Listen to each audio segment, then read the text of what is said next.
추운데도 불구하고 또 하나님의 전에 찾아와서 예배로서 하나님께 영광 돌리는 성도님들의 마음에 하나님의 은총이 임하기를 간절히 소망합니다.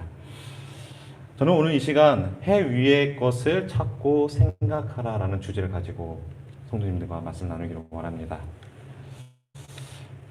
자, 여러분 마이클 조던이라는 농구 선수 아십니까?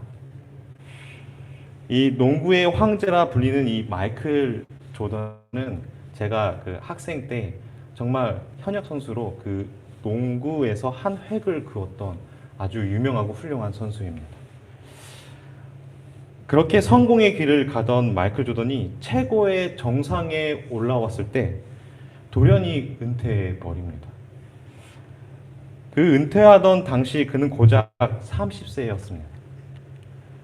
그리고 그 짧은 그 기간 동안 그는 여기 보이시는 대로 정말 많은 기록들을 세웠습니다. 뭐 득점왕의 타이틀을 거머쥐고 또 3회 연속 월드 챔피언을 가지고 정말 전례 없는 그 기록의 최고봉에 올라왔을 때 그는 은퇴를 결심하게 됩니다. 이 당시 마이클 조던은 이 기자회견을 열고 더 이상 동기부여가 나에게 되지 않는다라면서 이 은퇴를 하겠다고 말을 하였는데요. 사실 30세라는 이 젊은 나이에 이미 모든 것을 다 이룬 상태였기 때문에 더 이상 보여줄 것도 없었고 또 더 이상 도전할 것도 마이클 조던에게는 없었던 것입니다. 하지만 마이클 조던이 은퇴를 결심하게 된 그 결정적인 이유는 바로 자신이 사랑하고 믿고 따르던 그 아버지가 이 무장 강도로부터 길거리에서 피살되는 그런 사건을 맞이하면서 그렇게 결심을 했다고 합니다. 그는 허무하게 아버지를 세상에 떠내보내면서 인생의 가치가 무엇인지 그리고 자신이 이룬 모든 것들이 한순간에 사라져 버릴 수 있다는 그런 것을 깨닫게 된 것입니다. 결국 삶이 깨지기 쉬운 그 무쌍한 것임을 그가 인식했을 때 그는 자신의 돈과 명예에 대한 의미를 잃어버리게 된 것입니다. 그리고는 돌연히 은퇴해 버린 것입니다. 사실 우리의 삶은 깨지기 쉬운 유리와도 같지 않습니까? 마이클 조던이 최고의 전성기에 있었을 때 아버지를 잃고 이 인생이 덧없다는 것을 깨달았던 것처럼 우리의 인생은 언제 사라질지 모르는 이 바람 앞에 있는 이 등불과도 같은 존재인 것입니다. 이 성경을 읽어보시면 이 다윗의 아들 솔로몬이 나옵니다.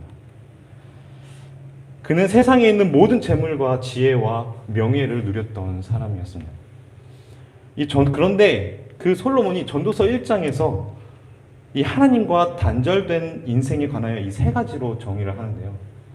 첫 번째로 인생은 헛되고 헛되다입니다. 이 솔로몬은 세상에서 얻는 모든 것이 다 헛되다고 이렇게 우리에게 말을 합니다. 그래서 그의 자서전인 이 전도서를 살펴보면 인생이 무엇인지 간단하게 이렇게 말하고 있는데 그것은 인생 무쌍입니다. 세상에서 얻을 수 있는 모든 것을 얻던 솔로몬이 이 전도서에서 시작할 때 이 모든 것이 다 헛되다고 말한 것은 분명 우리에게 이 세상에서 살아가는 우리의 인생이 이 덧없음을 우리에게 경고하는 것입니다. 그래서 솔로몬이 하나님을 떠나고 세상에 있는 것에 눈을 돌려 탐구했을 때 그가 느끼고 경험한 일을 잘 표현한 성경절이 있는데 전도서 1장 13절에서 14절입니다. 제가 읽도록 하겠습니다.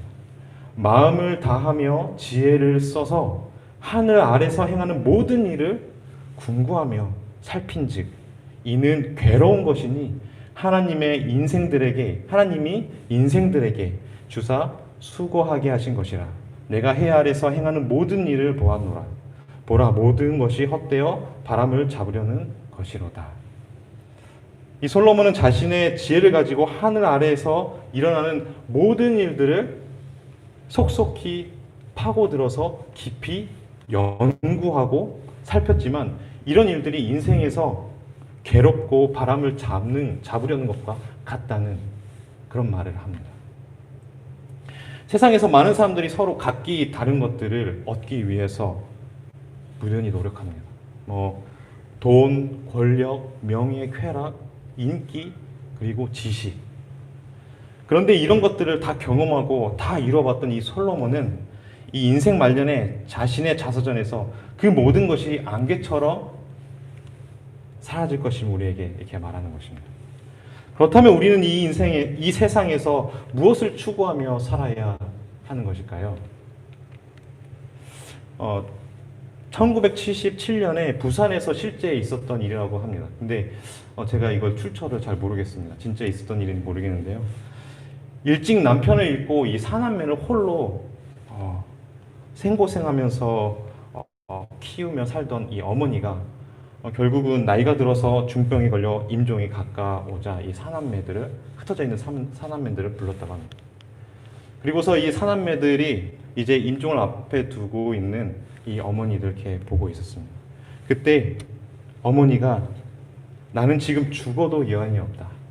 그런데 내가 너희 사남매를 이 홀로 키우느냐고 죽을 고생을 했는데 어떻게 죽기 전에 한 번도 내 손가락에 이 다이아몬드 반지가 띄어지는 그런 경험이 없냐는 것입니다. 그러면서 이렇게 가는 것이 너무 원통하다라고 이렇게 말을 하는 것입니다.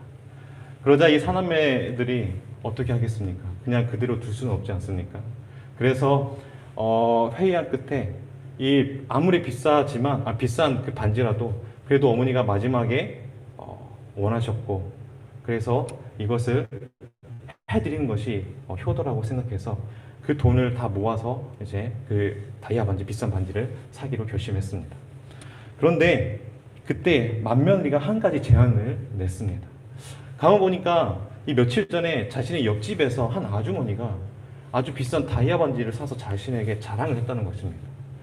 그래서 이제 조금 있으면 이제 돌아가실 그 어머니에게 이 비싼 반지를 사는 것이 무엇이 의미가 있냐는 것입니다. 그래서 옆집에 있는 그 아주머니가 자랑했던 그 다이아 반지를 빌려서 잠시 산 것처럼 꾸며서 하자는 것입니다.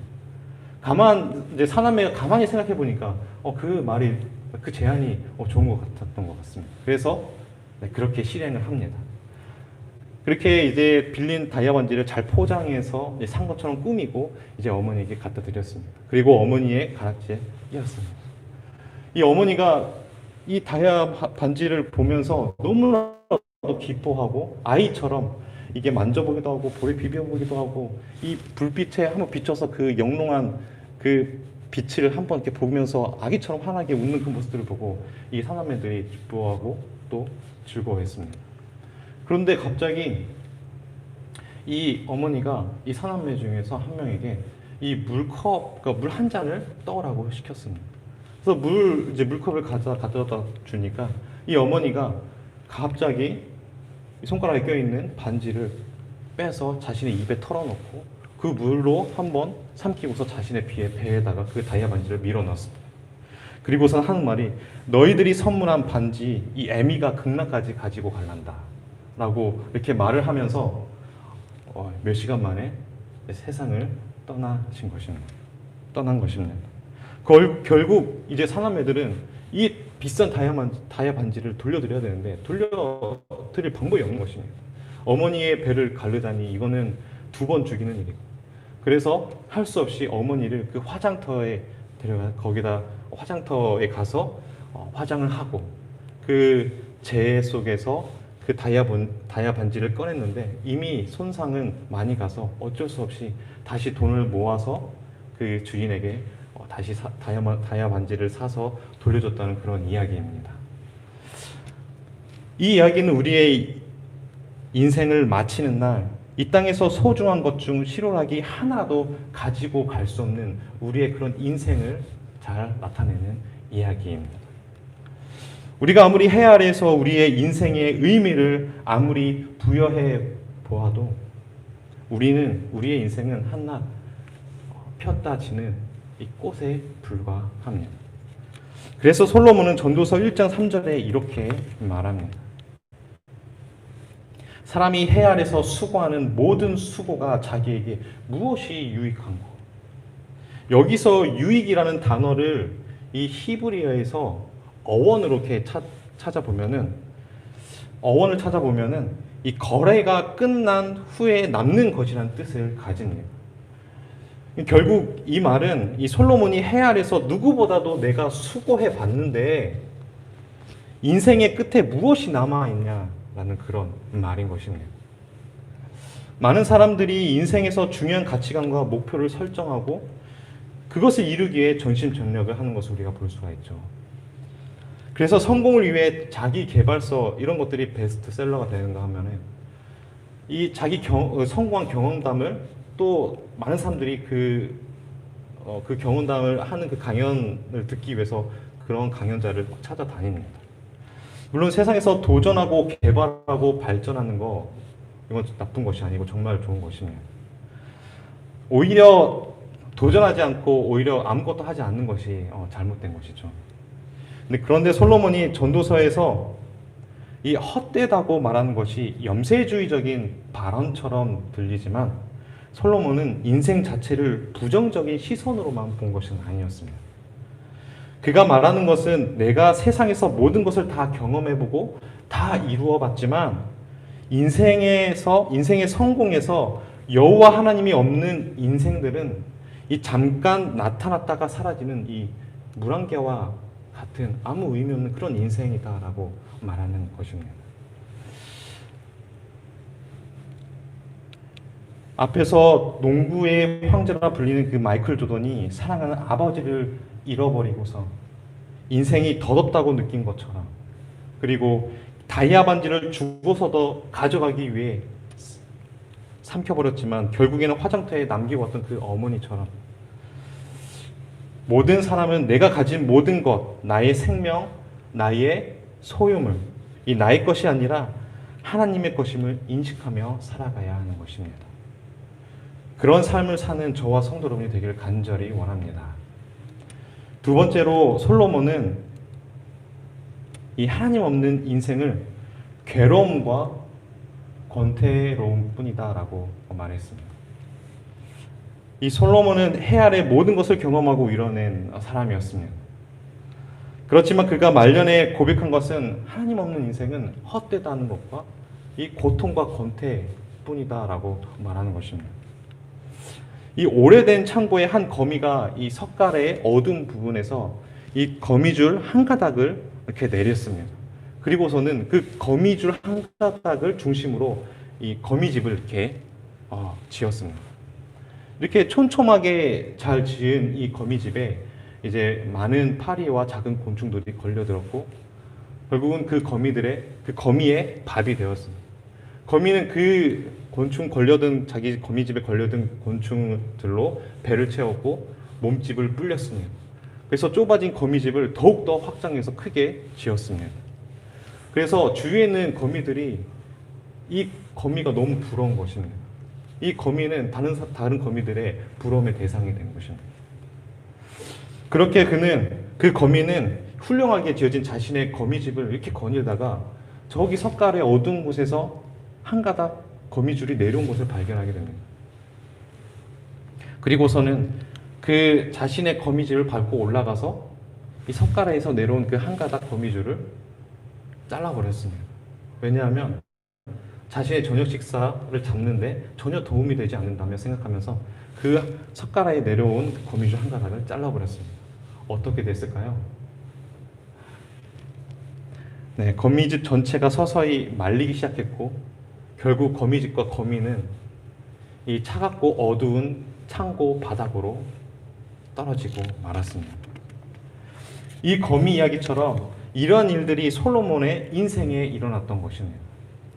어느 시점에서부턴가 솔로몬은 해 위에 계신 그 하나님과 자신을 연결하는 그 줄을 절단하고서는 이 해 아래에 사는 삶에서 의미와 만족을 찾고자 결심하게 된 것입니다.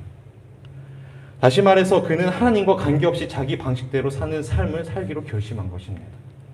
결국에는 하나님과 연결된 선이 끊어지고 그의 삶은 끝없이 추락을 거듭하였고 세상에서 의미를 찾는 일에는 매우 고달프고 괴롭고 힘든 그런 일이 되고 말았습니다. 이 연세대 국문과 교수였던 마광수 작가는 지금은 고인인데요. 인생은 고통 아니면 권태라는 아주 짧은 수필을 썼는데요. 내용은 이렇습니다. 세상에서 인간의 삶을 이끌어 나가는 것은 딱 두 가지밖에 없는데 그것은 고통 아니면 권태라는 것입니다. 좀 더 많은 사람들이 쾌적하고 편안한 그런 환경, 그런 삶을 추구하면서 그것을 이루기 위해서 그 노력하는 그 과정이 고통이라는 것입니다. 그런데 이제 설사 고통이 끝나고 이제 더 좋은 환경을 얻어서 그 행복이 온다 하더라도 행복은 잠깐이라는 것입니다. 모든 것을 이룬 것처럼 삶의 정점에 있을 때 고통보다도 더 무서운 이 권태가 그 삶에 찾아오기 때문이라는 것입니다. 그러면서 이 수필의 끝맺음이 이렇게 맺습니다. 결국 생로병사를 우리는 피할 수 없으며 그 사이사이 오는 권태도 피할 수 없다. 민중이나 귀족이나 그래서 다 평등하다. 민족문화, 귀족문화 나누지 말라. 민중이건 귀족이건 다 불쌍한 사람들이다. 우리들은 다 불쌍하다. 이처럼 인생의 중심에 하나님이 없는 그런 세상 사람들한테는 염세적인 생각에서 절대 이렇게 벗어날 수가 없는 것입니다. 인생에서 불행은 계속해서 반복하고 찾아오는 것입니다.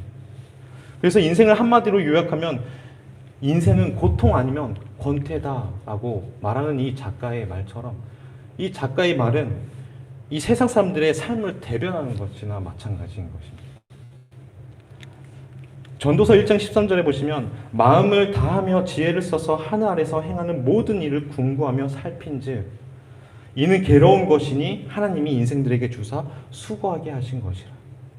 이미 수천 년 전에 솔로몬이 해 아래 모든 일을 깊이 들여다보고 탐구하였을 때 해 아래 있는 모든 인생들에게 하나님께서 괴로움과 그리고 권태로움을 주셨으면 이 솔로몬은 깨달았습니다. 이처럼 우리의 관심이 해 아래 있는 이 세상이 아니라 해 위에 존재하시는 하나님께 우리의 마음이 집중되시기를 간절히 원합니다. 이 세 번째로 솔로몬은 하나님이 없는 인생은 반복적이며 후세에 기억이 되지 않는다라고 말합니다. 이 전도서 1장을 살펴보면 이 솔로몬은 해 아래 있는 모든 것이 돌고 도는 그냥 아무 의미 없이 반복해 해서 도는 것처럼 이 세상을 말합니다. 이 전도서 1장 4절에 보시면 한 세대는 가고 한 세대는 오되 가고 오고 그리고 계속해서 반복하는 것이죠. 전도서 1장 6절 7절에 보면 바람은 남으로 불다가 북으로 돌이키며 이리 돌며 저리 돌아 불던 곳으로 돌아가고 또 모든 강물은 반복하여 흐른다라고 말합니다. 이것은 자연의 반복적인 순환에 대해서 말합니다. 전도서 1장 9절 10절에는 해 아래 새 것이 없다고 말합니다. 새로움의 부재에 대해서 말하고 있죠. 그리고 전도서 1장 11절에는 이전 세대를 기억함이 없으니 장래 세대도 그 후 세대가 기억함이 없으리라. 지금 현 세대, 우리가 살아가는 이 현 세대가 흙으로 들어가면 다음 세대가 오는데 그 다음 세대는 우리가 살아가는 이 현 세대를 기억하지 못한다는 그런 슬픈 말을 솔로몬은 하는 것입니다. 이처럼 결국 모든 사람의 삶이 계속해서 반복하고 사라지는 것처럼 솔로몬은 말합니다. 그렇지만 솔로몬이 전도서 1장에서 말하는 것은 정확하게 하나님 없는 인생이 항상 반복하며 돌고 도는 의미 없는 그런 삶이라는 것을 말하는 것이지 하늘에 계시는 하나님의 관점으로 사람의 인생을 조망하게 되면 우리의 삶이 계획도 없고 목적도 없이 그렇게 돌고 도는 그런 삶이 아니라는 것을 알게 된다는 것입니다. 그래서 전도서 5장 2절을 보시면 솔로몬은 우리의 인생을 이 해 아래에서 조망할 것이 아니라 해 위에서 우리의 인생을 조망할 것을 말합니다. 전도서 5장 2절에 하나님은 하늘에 계시고 너는 땅에 있음이니라. 우리는 해 아래 즉 세상의 눈으로 우리의 인생을 계획하고 실행할 것이 아니라 우리는 해 위에 계신, 하늘에 계신 그 하나님의 관점으로 우리의 삶을, 우리의 인생을 계획하고 실천해야겠습니다. 왜냐하면 우리가 살아가는 이 세상과 각 사람의 인생이 무의미하게 반복하고 이렇게 순환하는 것만이 아니라 분명히 이 세상과 우리의 인생에는 끝이 있고 그 끝에는 하나님의 심판이 있기 때문입니다. 그래서 솔로몬은 이러한 사실을 잘 알기 때문에 전도서 여러 곳에 심판에 대하여 이렇게 언급하는데요. 내가 심중에 이르기를 의인과 악인을 하나님이 심판하시리니 이 모든 목적과 모든 일이 이룰 때가 있음이니라. 하나님이 이 모든 일로 인하여 너를 심판하실 줄 알라. 하나님은 모든 행위와 모든 은밀한 일을 선악간에 심판하시리라. 이 전도자 솔로몬은 우리가 사는 세상과 우리의 인생이 그저 아무 의미 없이 흘러가는 것이 아니라 목적을 향해 나아가고 있음을 말하고 있는 것입니다. 이 세상이 무의미하게 반복되는 것처럼 보이지만 실상 세상은, 그리고 우리의 인생은 끝이 있고 그 끝에 하나님의 심판이 있다고 솔로몬은 말하는 것입니다. 그래서 우리의 인생도 분명히 끝이 있고 우리의 언어, 우리의 사고, 우리의 행동, 심지어는 우리의 은밀한 것까지 그 마지막 날에 하나님께서는 신중하게 우리의 인생을 다루신다는 것을 전도자 솔로몬은 말하는 것입니다. 이처럼 솔로몬은 해 아래서 다 경험하고 다 이루어봤던 그 인생을 말년에 이 세 가지로 이렇게 정의하는데요. 첫 번째로 하나님 없는 인생은 허무하다입니다. 그리고 두 번째로는 하나님 없는 인생은 고통 아니면 괴로움과 권태로움 뿐이다 라고 말합니다. 그리고 세 번째로는 하나님 없는 인생은 질력나는 삶의 반복의 연속이다 라고 그렇게 정의합니다. 사랑하는 성도 여러분, 여러분은 인생에서 어느 곳에 관심을 두고 살아가고 계십니까? 이 사도 바울 선생은 이렇게 말합니다. 그러므로 너희가 그리스도와 함께 다시 살리심을 받았으면 위의 것을 찾으라. 거기는 그리스도께서 하나님의 우편에 앉아 계시느니라. 위의 것을 생각하고 땅의 것을 생각하지 말라. 이는 너희가 죽었고 너희 생명이 그리스도와 함께 하나님 안에서 감춰졌음이라. 우리 생명이신 그리스도께서 나타나실 그때에 너희도 그와 함께 영광 중에 나타나리라. 아멘. 예수 그리스도를 개인의 구주로 영접하고 새롭게 태어났다면 우리는 마땅히 땅에 있는 것이 아니라 하늘 위에 있는 것에 마음을 집중해야 하는 것입니다. 이것이 하나님을 발견하는 열쇠라고 사도 바울 선생은 말씀하십니다. 한 사람이 인디언 친구와 함께 이 뉴욕 시내 중심가인 이 맨하튼 시내를 거닐고 있었습니다. 대도시의 소음과 들끓는 군중들 그 사이를 비집고 헤집고 걸어가던 중에 이 인디언 친구는 이 귀뚜라미 소리를 감지합니다. 그래서 그 친구에게 이 도심 한복판에서 귀뚜라미 소리를 들었다고 말합니다. 그랬더니 그 친구가 웃으면서 어떻게 도시 한복판에서 이렇게 차들이 빵빵거리고 많은 사람들이 오고 가고 하는 그 발자국 소리들 때문에 어떻게 이런 소음 때문에 귀뚜라미를 둘 수 있냐고 그렇게 물었습니다. 그러자 인디언 친구는 이 시장에서 나온 그 쓰레기 더미가 옆에 있었는데 그 쓰레기 더미 하나 둘 치우자 거기에 귀뚜라미가 있었습니다.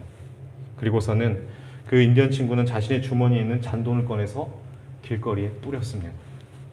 그러자 열심히 자신의 목적을 향하여 다니던 사람들이 그 동전 소리에 반응하여서 멈추고 허리를 굽혀서 그 동전을 줍기 시작했습니다. 그러면서 인디언 친구는 자신의 친구에게 이렇게 말합니다. 무엇을 들으려고 귀를 기울이는지 나의 관심사가 어디에 있는지 달려있다네 친구.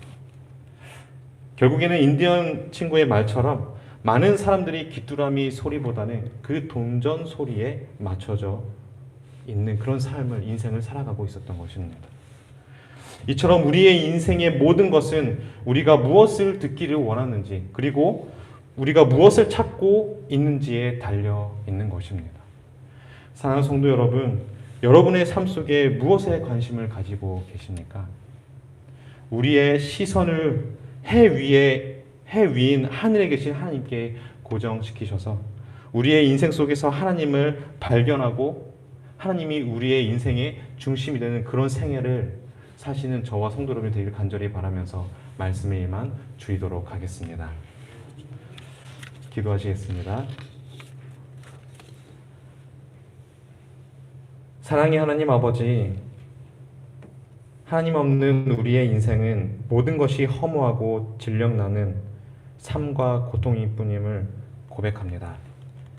비록 해 아래 세상을 살아갈 수밖에 없는 존재이들이지만 저희들의 머리를 들어 하늘을 바라보게 하시고